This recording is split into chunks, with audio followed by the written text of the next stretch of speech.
네, 남북 고위급 접촉 2차 접촉이 오늘 오후 3시 반에 시작돼 이 시각 현재까지도 계속 이어지고 있습니다. 자, 어제도 10시간 넘는 마라톤 협상을 벌였는데 오늘도 이 협상 쉽지 않아 보입니다. 장시간 협상을 통해서 남북 양측이 어떤 결과를 내놓을지 주목되고 있습니다. 문성묵 한국국가전략연구원 센터장 모시고 자세한 얘기 나눠보도록 하겠습니다. 안녕하십니까? 안녕하십니까? 예. 자, 먼저 시청자분들을 위해서 간단하게 먼저 지금까지 상황 먼저 정리를 하고 본격적인 질문 드리겠습니다. 제일 중요한 거예요. 왜 지금 길어질까요? 네.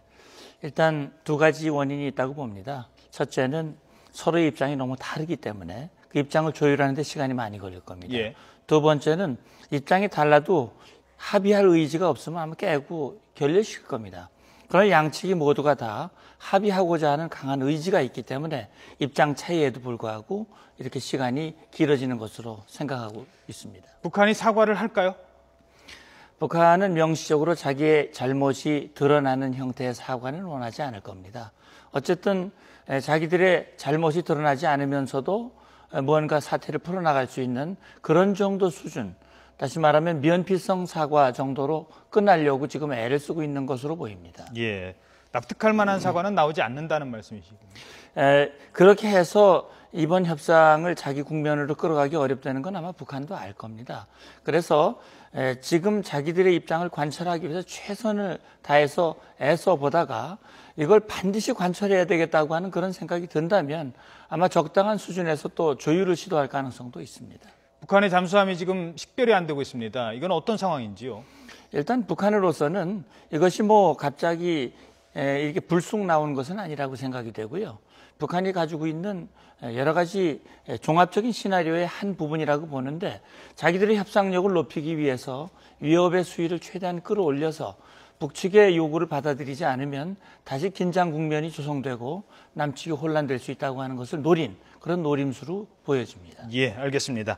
자, 그럼 하나하나 짚어보도록 하겠습니다. 앞서 왜 길어지느냐에 대한 그 질문에 서로의 입장이 달라서 그렇지만 그냥 헤어질 수는 없어서 입장이 다른 건 서로 다 이제 이해가 되는 거니까요.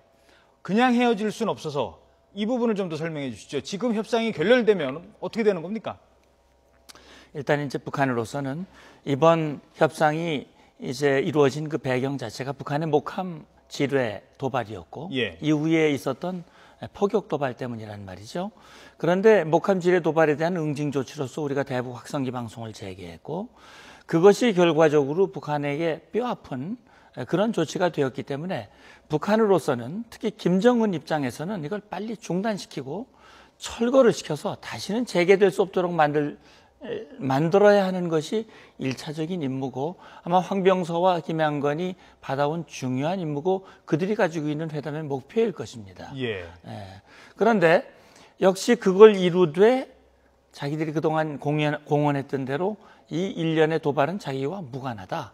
따라서 사과 없이 북한이 지금 얘기하는 것이 과거와 미래를 얘기를 하고 있거든요. 과거는 덮고 중단하고 그 다음에 미래로 가자. 그 미래에 관한 얘기는 남측이 관심을 가지고 있는 것들을 해줄 수 있다. 아마 이런 걸 염두에 두고 있는 것 같아요. 그런데 우리로서는 어쨌든 이번 기회에 우리 정부가 누차 얘기했듯이 정말 그동안 잘못된 북한의 도발의 고리를 끊어내는 계기로 삼겠다.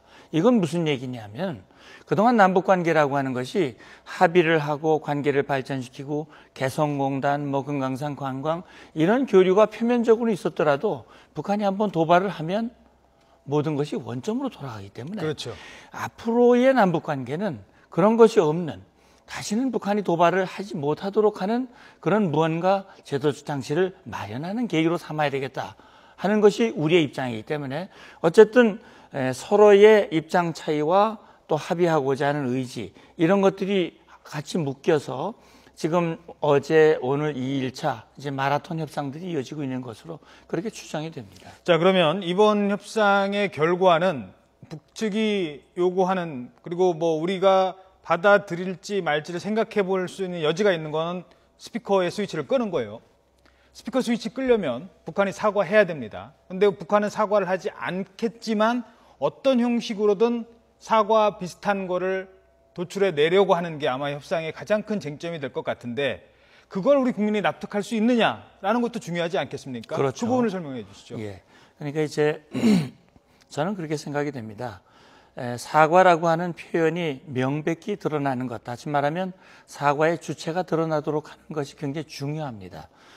과거에 북한이 예를 들어서 2002년 2차 연평해전을 일으키고 나서 유감이라고 하는 것을 우리 쪽에 표명하는 전통문을 보낸 적이 있습니다. 예.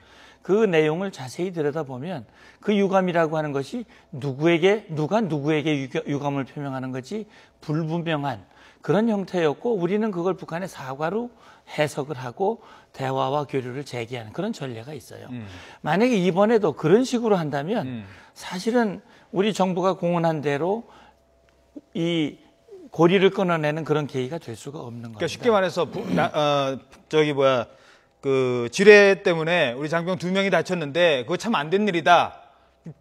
자기네들이 했다는 표현은 없이 이 부분은 빠진 상태의 어떤 결과물을 하는 거는 절대 사과가 아닌 거죠. 그렇죠. 그리고 이제 이렇게 할 수도 있겠죠.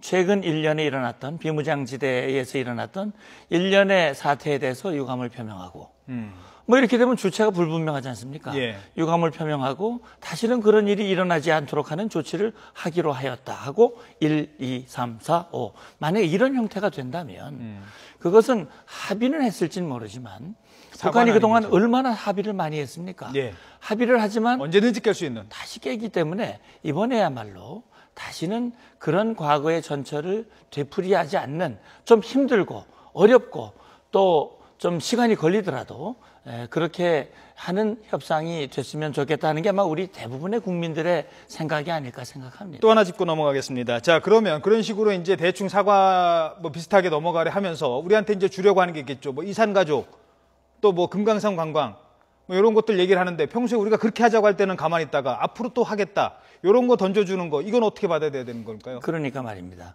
그동안 이번에 이제 상황을 보면 그동안 북한이 우리가 회담을 제의할 때마다 여러 가지 전제 조건을 내세우면서 회담을 거부해 왔단 말이죠. 예.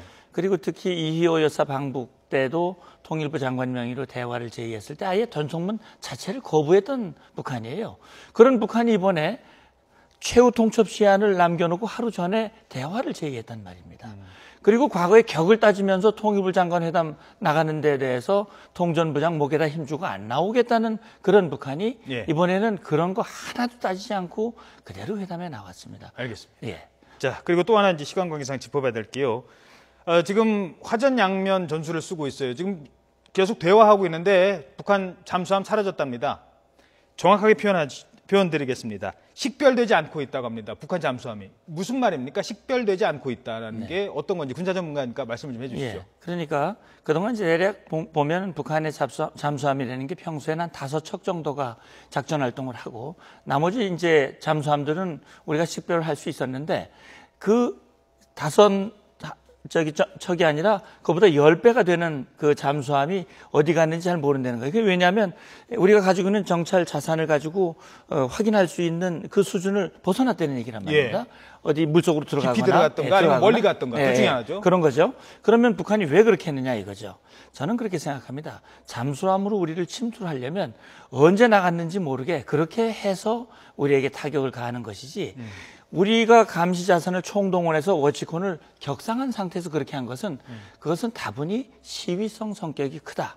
만약에 그걸 통해서 자기 협상 목적을 달성하려고 한다면 제가 볼 때는 북한이 긴장을 고조시키면 시킬수록 확성기가 꺼지는 게 아니라 11개에서 22개 그 배로 늘어날 것이고 전광판이 다시 세워지고 전단이 날아가고 훨씬 더 상황이 악화될 수 있다고 하는 것을 북한이 알아야 될 겁니다. 자, 간단하게 요거 질문 드리죠. 우리의 대응 방식은 원점 타격 아닙니까? 잠수함이 만약에 뭐 SLBM 지금 그 조악한 수준으로는 우리 공격하기는 아직 멉니다만 어찌됐든 원점 타격이라면 잠수함이 우리를 공격했다면 우리의 원점은 잠수함이 돼야 되지 않습니까? 근데 식별이 안 되면 그건 어떻게 되는 거죠? 저는요, 그래서 원점 타격이라고 하는 것이 잠수함이 우리를 타격했으면 그 잠수함을 타격한다는 원점으로 아하. 그렇게 좁게 생각하기보다는 그러니까는 잠수함의 기지를 타격을 하든가 아하. 또 다른 제3의 목표를 우리에게 가해를 했으니까 거기에 대한 반드시 응징보복을 하는 그런 조치를 하는 것이 필요하다고 생각합니다. 예, 우리의 지금 P3가 P3C죠. 초계기, 뭐 초계함 이런 가동하고 있는 것들이 북한의 잠수함을 다 모르는 건 아니죠? 국민들이 혹시 불안해하실까 봐 제가 네, 그렇습니다. 우리가 가지고 있는 모든 정보 감시 자산, 특히 잠수함을 추적하는 P3C라든지 링스 헬기라든지 모든 것들을 다 동원해서 지금 추적하고 있고 필요하다면 미국의 연합 자산까지 포함해서 잡도록 하기 때문에 이 상황 속에서 북한이 잠수함을 가지고 우리를 공격한다는 건 자멸행위라고 하는 것을 그들도 잘 알고 있을 겁니다. 예. 마지막으로 한 가지만 딱 질문 드리겠습니다. 대한민국, 어제 우리는 대한민국으로 부르다가 오늘 갑자기 괴뢰 호전광이라고 부릅니다. 갑자기 왜 이렇게 바뀌었을까요? 그게 북한입니다. 말하자면 어제 협상을 할 때는 마치 대한민국으로 불러서 우리가 이렇게 성의를 다하고 있으니 남측도 성의를 좀 보여라 라고 하는, 이를테면 상호 비방 중상을 중재하자라고 하는 사인을 보냈는데 사실 하루가 지나도록 지금 이 협상이 타결이 안 되고 있거든요. 역시 속내를 그대로 드러내는 북한의 그 민낯이라고 보면 됩니다. 네, 문성묵 센터장이었습니다. 고맙습니다. 감사합니다.